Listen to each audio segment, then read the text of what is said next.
Muy buenos días, bienvenidos de nuevo a Negocios Televisión, bienvenidos al espacio de las noticias. Miramos a la actualidad de las últimas horas pendientes de lo que ocurre en Oriente Medio, la semi-retirada por parte de Israel, advertencias a Netanyahu. Algunos ministros, en concreto el ministro de Seguridad israelí, le dice que la operación en Rafah, pues que hay que hacerse sí o sí, que si no tendrá que dejar de ser primer ministro. Pendientes de las advertencias a Netanyahu, pendientes también de Irán, de si finalmente terminan atacando, ¿no?, devolviendo en este caso el ataque del pasado lunes al consulado iraní, y pendientes también de las tensiones entre China y Japón, pendientes de la posible entrada de Japón en AUKUS y de la respuesta que tendría China con advertencias que están teniendo lugar en las últimas horas. Por supuesto, miraremos de nuevo al conflicto en Ucrania con nuevos avances por parte de Rusia en el este y todos pendientes del ataque a la central nuclear de Zaporilla. Pendientes de todo esto, empezamos poniendo el foco en Oriente Medio, en Israel, que ha confirmado la retirada de más soldados del sur de Gaza hasta dejar solo una brigada, mientras el gobierno israelí y Hamas han llevado delegaciones a Egipto para mantener nuevas conversaciones sobre un posible alto el fuego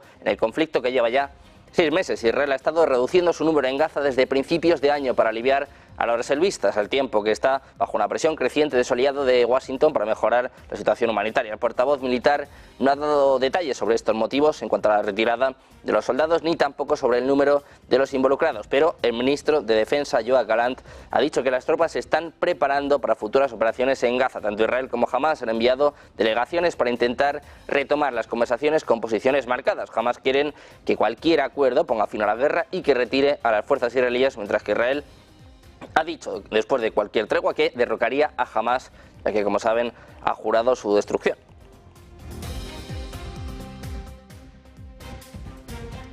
Mientras tanto, oficiales militares han declarado en las últimas horas que Israel está retirando algunas tropas de la ciudad de Khan Yunis, en Gaza, precisamente en el sur, diciendo que había terminado su misión allí cuando la guerra contra Hamas alcanzó los 6 meses. Israel dijo que su división de comando se había trasladado fuera de Khan Yunis. El primer ministro israelí, Netanyahu, estaría retirando algunas tropas de Gaza y dice que la victoria está cerca. Reitera que no habrá alto el fuego en Gaza sin la liberación de los rehenes. No todo el mundo está de acuerdo con esto. En concreto, el ministro de Seguridad Nacional de Israel, Itamar Ben-Gvir, ha dicho este lunes que el primer ministro, Benjamin Netanyahu, no tendrá un mandato para continuar en el cargo si cancela la operación militar en Rafah, precisamente en el sur de la Franja de Gaza. Ben-Gvir ha insistido en que Netanyahu no puede poner fin a la guerra sin un ataque extenso contra Rafah para derrotar a Hamas. Como les contábamos, el ejército israelí se retiró ayer de la ciudad de Khan Yunis, en el sur de Gaza, aunque el ministro de Defensa, Yoav Gallant, dijo que la medida era una preparación para la operación en Rafah.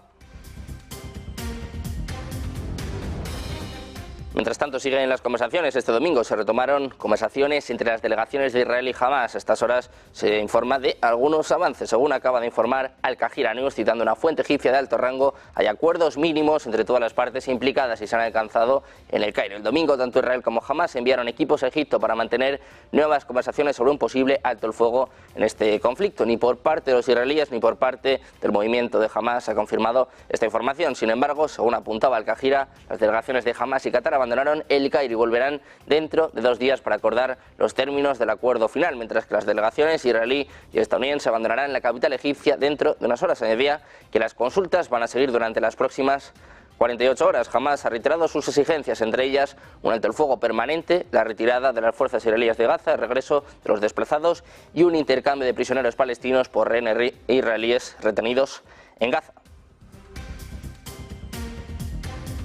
Miramos también ahora a Irán, todos pendientes de la posible respuesta. Apuntamos al jefe del ejército iraní, advertido este sábado que impondrá un daño máximo a Israel en respuesta al ataque lanzado contra el consulado iraní en Siria. Como saben, un ataque que causó la muerte de 7 miembros de la Guardia Revolucionaria, incluidos 2 generales. Decía, definitivamente la respuesta se dará en el momento adecuado, con planificación y con un daño máximo al enemigo, de una manera que le haga arrepentirse de su acción. Es lo que afirmaba el jefe del Estado Mayor de las Fuerzas Armadas de Irán, el general de división Mohammad Bagheri, según informaba la agencia Tasnim, durante la ceremonia de entierro del máximo responsable de la fuerza Quds en Siria y Líbano, el general de brigada Mohammad Reza Zahedi, en Isfahan. El propio Bagheri denunció que Estados Unidos es el mayor cómplice de este crimen.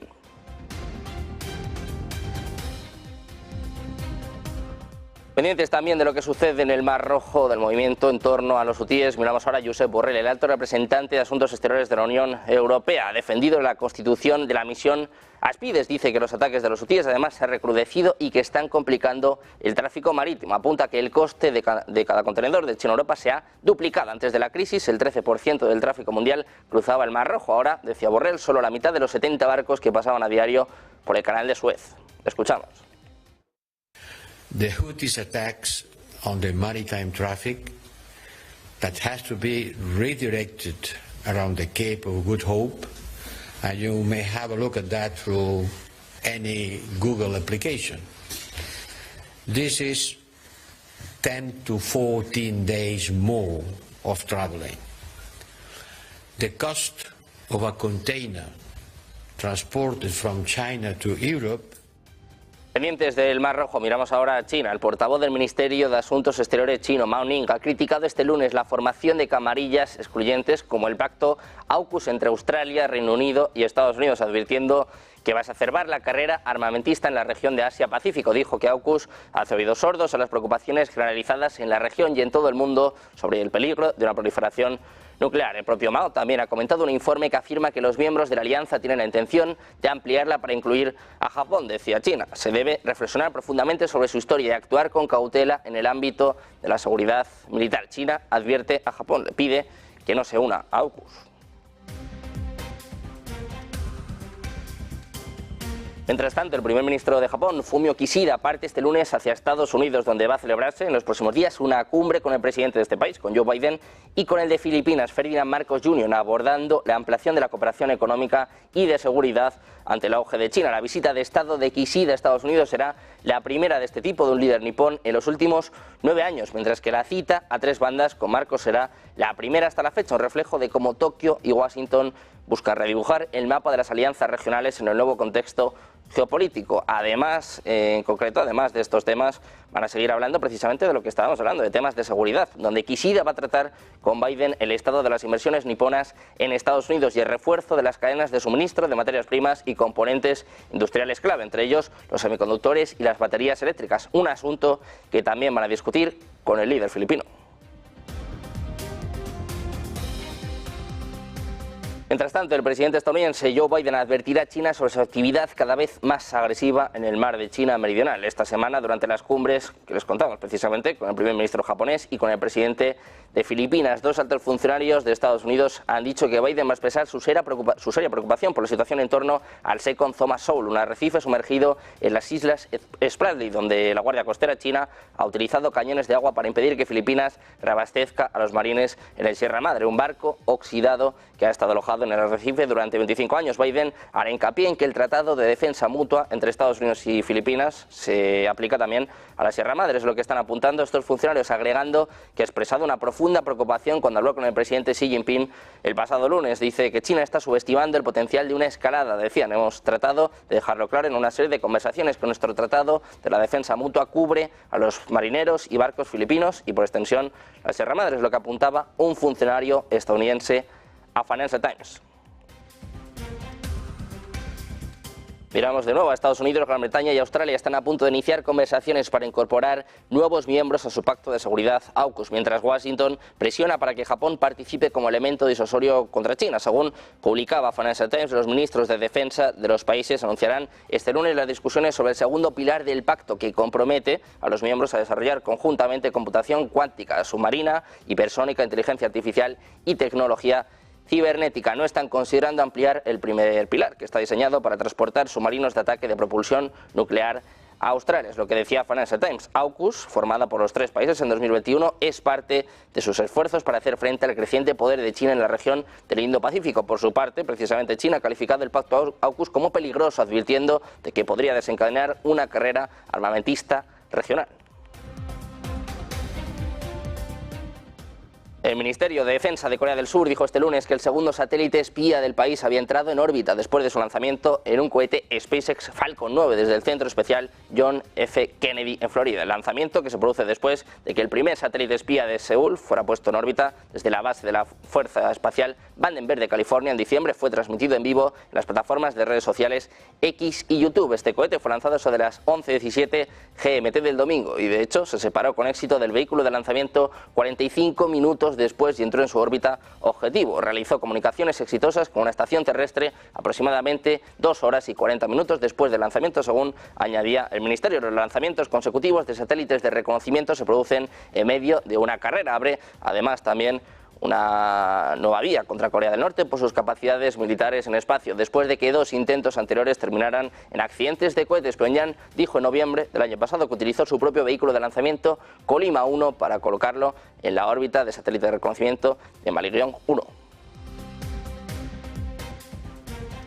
Miramos ahora a Europa, miramos a la presidenta de la Comisión Europea, Ursula von der Leyen, ha felicitado este domingo al presidente electo de Eslovaquia, Peter Pellegrini, por su victoria en los comicios de ayer. Le ha animado a seguir promoviendo los valores comunes de la Unión Europea, pese a haberse presentado a las urnas como el candidato afín al actual gobierno filorruso de Eslovaquia, liderado por Robert Fico. Decía von der Leyen: enhorabuena, Peter, por tu elección como presidente de Eslovaquia. Te deseo muchos éxitos en tus nuevas funciones y espero trabajar contigo en los importantes retos a los que se enfrentan juntos la Unión Europea y Eslovaquia. Sigamos promoviendo nuestros valores europeos comunes. Es lo que escribía la propia von der Leyen en un mensaje en la red social de X dirigido al propio Pellegrini. El político socialdemócrata ganó este sábado las elecciones presidenciales eslovacas y va a asumir el cargo el próximo 15 de junio tras vencer a su rival liberal y europeísta Ivan Korčok.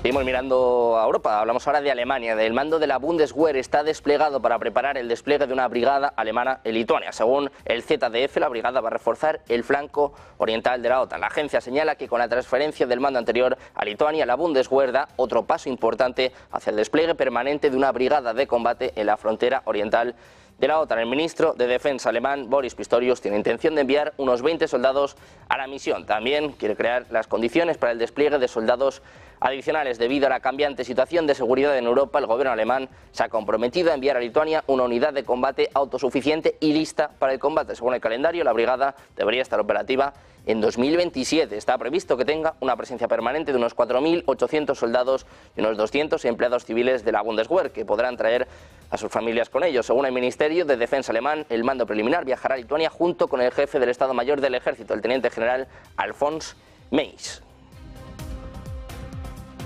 Miramos ahora a la OTAN. A su secretario general, Jens Stoltenberg, ha querido matizar que incluso la llegada de los aviones F-16 no puede entenderse como un cambio radical en el día a día de la contienda. Rebaja así las expectativas de Kiev, o más bien las pone en su lugar. Considera el noruego que el hecho de que Ucrania reciba aviones de combate F-16 no va a afectar a la situación en el campo de batalla en la guerra entre Rusia y Ucrania, aunque sí, dice, ampliaría la capacidad de las fuerzas ucranianas. En una entrevista concedida al diario alemán Bild, Stoltenberg afirmó que el suministro de dichos aviones, el entrenamiento de pilotos y la provisión de armamento para estos cazas es un ejemplo más del importante apoyo militar que los Estados miembros de la OTAN están brindando a Ucrania en su lucha contra Rusia.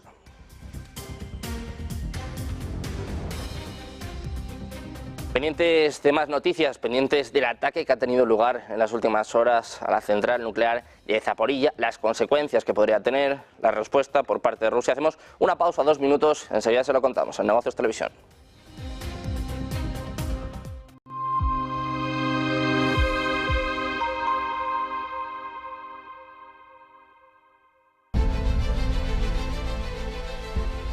No puede volver atrás y cambiar el principio, pero puede comenzar donde está y cambiar el final. En Luna Sevilla queremos ser su asesor financiero de referencia para mejorar su presente y su futuro patrimonial, prestando nuestros servicios como agentes de Caser Asesores Financieros.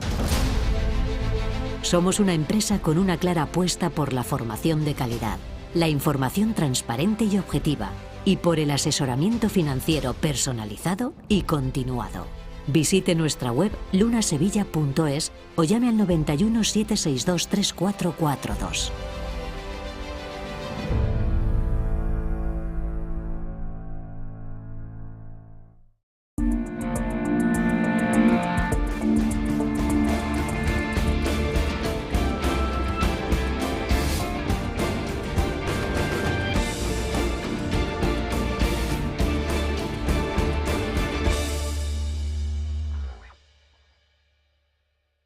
Hola adictos a las bolsas y a los mercados. Si te parece demasiado complejo el escenario global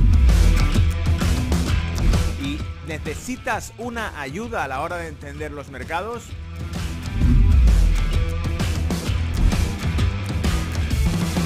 te invito a que asistas al cierre de Wall Street en Negocios TV todos los miércoles y viernes noche.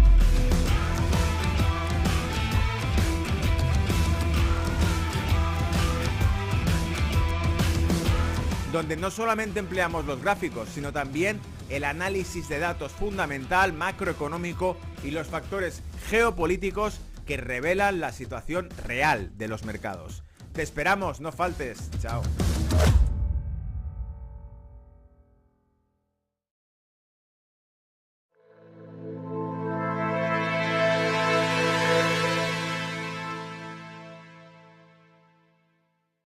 Ya de vuelta en Negocios Televisión, seguimos mirando a la actualidad, las informaciones de última hora. Apuntamos a la corporación rusa de energía nuclear Rosatom, ha acusado al ejército ucraniano de lanzar una serie de ataques contra la central nuclear de Zaporilla, y el organismo de control nuclear de la ONU ha pedido que cesen esos ataques de manera inmediata. La compañía rusa ha asegurado que 3 personas han resultado heridas, una de ellas de gravedad, y el Kremlin ha instado a los líderes mundiales a denunciar los incidentes. Tanto los funcionarios rusos como la Agencia Internacional de Energía Atómica de la ONU han asegurado que los niveles de radiación eran normales y que los daños no eran graves. ¿Sobre qué arma atacó la planta? Han señalado que fue un dron que atacó una zona de carga y posteriormente otro dron golpeó la cúpula del 6º reactor. La portavoz del Ministerio de Asuntos Exteriores ruso, María Zaharova, insta a condenar el acto de terrorismo nuclear. Hay más respuesta por parte de Rusia. El Kremlin ha calificado hoy de muy peligrosa provocación el ataque con drones contra la central nuclear ucraniana de Zaporilla, la mayor de Europa y que Rusia controla desde marzo de 2022. Decía Peskov, es una provocación muy peligrosa. Los empleados del Organismo Internacional de Energía Atómica fueron testigos de los ataques, es lo que ha dicho el portavoz de la presidencia rusa en su rueda de prensa telefónica diaria. Peskov ha insistido en que se trata de una situación que puede acarrear consecuencias muy negativas. Añade, lamentablemente el régimen de Kiev continúa sus actividades terroristas. Ucrania, por su parte, ha negado en el día de ayer su responsabilidad sobre cualquier operación militar contra la planta después de que Rusia y el OIA denunciaran un ataque directo con drones contra la infraestructura. Mientras tanto, les contamos nuevos avances por parte del ejército ruso. Superior en efectivos ha logrado avanzar en el este de Ucrania y ha golpeado infraestructuras energéticas del país en las últimas semanas, sumiendo a miles de civiles en la oscuridad, según apunta AFP. El ejército ucraniano reconoció el domingo que la situación es difícil y tensa alrededor de Chasiv Yar, la pequeña ciudad en el frente oriental situada en el sureste del importante eje ferroviario y logístico ucraniano de Kramatorsk. Los rusos intensificaron en los últimos días su presión cerca de Chasiv Yar, la localidad clave del Donbass, que está bajo fuego constante según las autoridades ucranianas. El viernes, las autoridades nombradas por Moscú en estas zonas del este de Ucrania anunciaron que el ejército ruso avanza hacia Chasiv Yar. La cadena de Telegram Deep State, cercana al ejército ucraniano, reportó que soldados rusos llegaron a la periferia de Chasiv Yar. Si Rusia se apodera de esta localidad, podría amenazar las vías logísticas de Ucrania, es lo que decía a la televisión ucraniana Oleg Kalashnikov, portavoz de la brigada desplegada en esta zona. Mientras tanto, miramos a Ucrania. Les contamos que el sistema energético ucraniano, que resultó gravemente dañado por los ataques con misiles rusos de las últimas semanas, se encuentra ahora casi completamente estabilizado, y el Ministerio de Energía ha señalado en las últimas horas que no se esperaban importaciones importantes. Las importaciones de electricidad de Ucrania alcanzaron un nivel récord a finales de marzo, después de que una serie de ataques con misiles rusos contra infraestructuras críticas provocaran apagones en muchas partes del país. El presidente ucraniano, Volodymyr Zelensky, ha dicho que había discutido una ola de ataques y bombardeos en Yarkov, en la segunda ciudad más grande de Ucrania, con los jefes del Servicio de Seguridad, la Inteligencia de Defensa y el ministro del Interior. El presidente dijo que el mundo debe escuchar finalmente el dolor infligido a Yarkov y otras ciudades por los ataques rusos, y renovó un llamado a la voluntad política para garantizar que Ucrania obtenga defensas aéreas suficientes.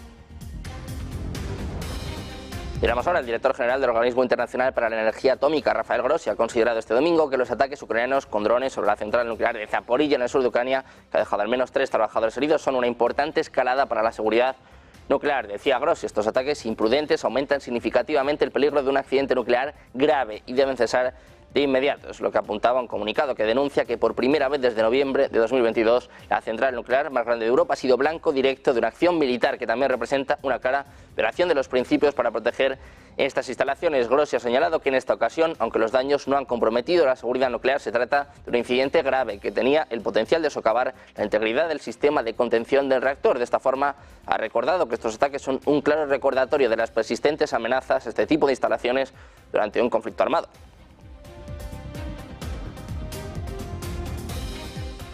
Desde Ucrania miramos ahora a su presidente, a Volodymyr Zelensky. En su discurso a la nación del domingo por la noche, el presidente ucraniano ha advertido del incremento en las últimas semanas de los ataques aéreos rusos contra varias provincias del país, en especial contra la urbe de Yarkov, situada en el noroeste de Ucrania, junto a la frontera con Rusia y la segunda más grande del país después de Kiev. Decía Zelensky: estamos buscando opciones para dotar a Yarkov de mejor defensa aérea, y esto es tarea tanto de los militares como de todos los diplomáticos ucranianos. Es lo que dijo Zelensky, que insistió en que Ucrania no cuenta con suficientes medios para defenderse de los ataques por aire rusos y pidió a sus aliados que aceleren el envío de este tipo de material, según estaba apuntando la agencia EFE.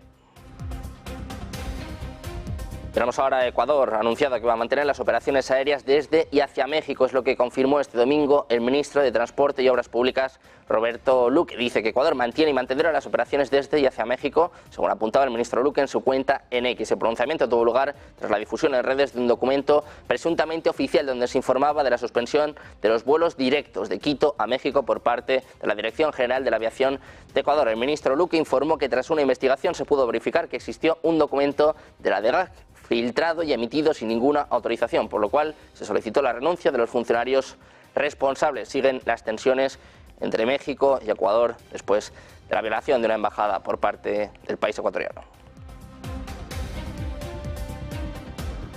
Miramos ahora los mercados, que terminaron la semana pasada con una nota positiva después de un informe de empleo mejor de lo esperado el viernes. El sorprendente aumento en las nóminas dio a los inversores la esperanza de que una economía fuerte pueda seguir respaldando el crecimiento de las ganancias corporativas, incluso si eso significa tasas de interés más altas por más tiempo. Seguimos mirando a Wall Street, mercados que vienen a la espera de claves macro y empresariales esta semana, pendientes del índice de precios al consumo de Estados Unidos, un indicador clave de la inflación que podría influir en las decisiones de política monetaria. Asimismo, se seguirán de cerca los datos del IPC y la balanza comercial de China, que reflejan las tendencias económicas de la segunda economía mundial. También se esperan con impaciencia las cifras del IPC y la balanza comercial de Alemania, dado su destacado papel en la economía europea. En el ámbito empresarial, los inversores estarán muy atentos a los informes de resultados de grandes empresas como Delta Airlines, BlackRock, Wells Fargo, JP Morgan y Citigroup.